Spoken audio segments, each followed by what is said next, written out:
Hi, I'm Pastor Daniel. Thanks so much for clicking on Meandering this week. It's been a good week. We began on Monday with a great year-end finance meeting where we rejoiced and praised God.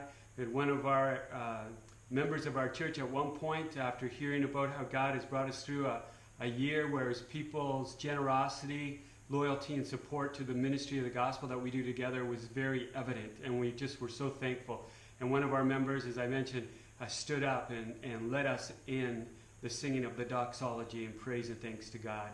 It was a good meeting, and then we've also were able to share Monday night about how we've had many meetings in regards to our upcoming refresh and renovation and updates to our foyer area, and that began in earnest. I want to show you just a few clips that I went in to see how the workers were making out, and so we'll watch those clips just right now.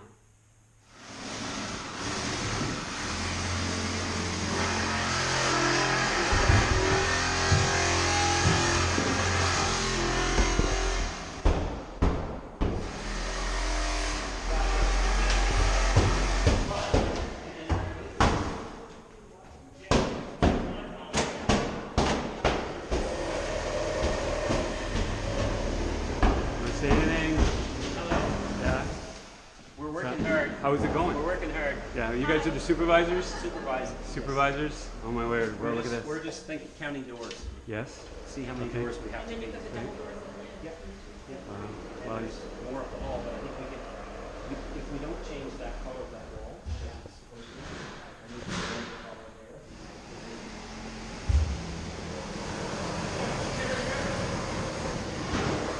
Hey guys. So who's the supervisor here? You know, in the kitchen. We don't have a supervisor. No supervisor? He's probably drinking coffee. Okay. I think he is.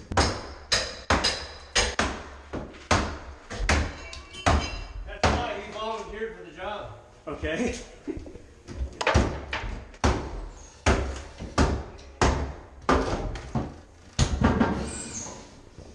So, Dave, what's it like working here with this crew?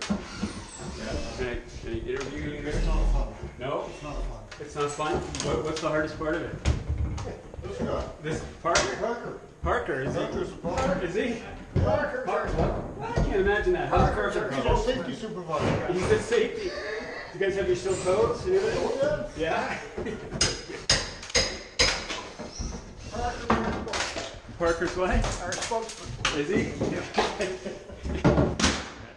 He speaks by his actions, I think. I think his actions are louder than his words. Regarding the renovations, we were able to share on Monday night how our first impression team, and we've added to that team through Pastor Paul and Sheila Levy, Paul Stewart, Paula Lowen, myself, and no doubt Ron Wright, and we're able to prayerfully put our heads together and consider how things could be refreshed and enhanced. And in a nutshell, where the Welcome Center is right now, that will remain the Welcome Center, and they will continue to welcome members and attenders to New Honest Baptist Church with the name tags and help our guests to know where washrooms are, where they can get a cup of coffee, where their children go to the orchard. And that will be entirely what they do there, which they do a phenomenal job. But separating also from that, we will create with the existing Welcome Center, converting it, lowering it, making it to match the new one that will be built. And it will move over toward where, on the way to the cafe and the library, just outside of the old previous library. And it fits perfectly there, and that will become the new Connection Center where people can sign up for the new sermon series that come up throughout the year.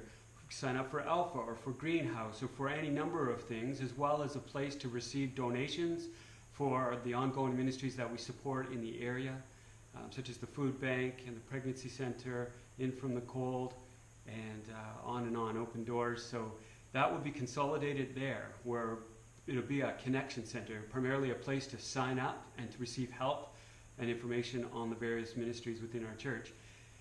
And then, just where the old existing library is, that room, the mailboxes have been consolidated and moved down the hall a bit. There will be a bank of windows so that it's bright inside there. It'll be a comfortable, a warm, inviting place, and it'll be our greenhouse room.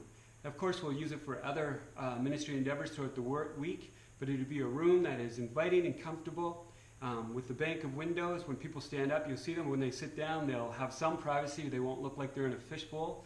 But the beauty of it is that it'll be in the heart and soul of our foyer, which says that we believe in being on mission with Jesus. We believe in winning people to Christ, helping them to know who he is and what it is to follow him within the fellowship of his body, the church. It's our discipleship room.